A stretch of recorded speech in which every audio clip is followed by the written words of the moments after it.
સરહદી વિસ્તારમાં ગરમીનો પારો દિવસે ને દિવસે ઉચકાઈ રહ્યો છે ત્યારે ભાભરની ગ્રામ સમિતિ પોલીસ પરિવાર તેમજ ભાભરના આગેવાનો દ્વારા ભાભર હાઈવે પર ઠંડી છાસનો કેમ્પ યોજાયો।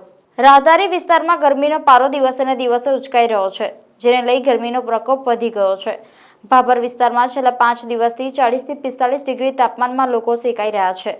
ગરમીથી રાહત મેળવવા લોકો ઠંડા પીણા સહિત ઠંડી વસ્તુઓનો સહારો લઈને ગરમીમાં રાહત અનુભવતા હોય છે। ત્યારે આજરોજ ભાભરની ગ્રામ સમિતિ પોલીસ પરિવાર તેમજ ભાભરના આગેવાનો દ્વારા ભાભર હાઈવે પર ઠંડી છાસનો કેમ્પ યોજવામાં આવ્યો, જેમાં મોટી સંખ્યામાં રાહદારીઓ વાહન ચાલકોએ ઠંડી છાસ પીને ગરમીમાં રાહત અનુભવી હતી।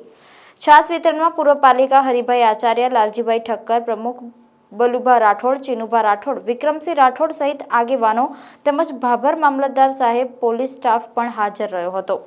પોલીસ પરિવાર તરફથી આ કાળઝાળ ગરમીની અંદર લોકોને ઠંડક રહે તે માટે અહીં ભાભર હાઈવે સર્કલ ઉપર છાશનો એક કેમ્પ રાખ્યો, જેનો લોકોએ સારો એવો ઉપયોગ કર્યો અને આ ગરમીમાંથી રાહત મળે એ જ અમારો અભિગમ છે। આ માટે હોવાથી નગરજનોએ સાથે મળી અને છાશ વિતરણનો પ્રોગ્રામ રાખવામાં આવેલો અને નગરજનોની અંદર જે ગામ લોકો ગામડાવાળા આવે એ લોકોને ઠંડી છાશનું વિતરણ કરી અને લોકોને રાહત મળે એ રીતની કાર્યવાહી કરવામાં આવી, જેમાં ભાભર પીએસઆઈ, ભાભર નગરપાલિકાના શહેર પ્રમુખ, શહેર ભાજપ પ્રમુખ વગેરે આગેવાનોએ હાજરી આપી અને સેવાની પ્રવૃત્તિ કરી અને લોકોને રાહત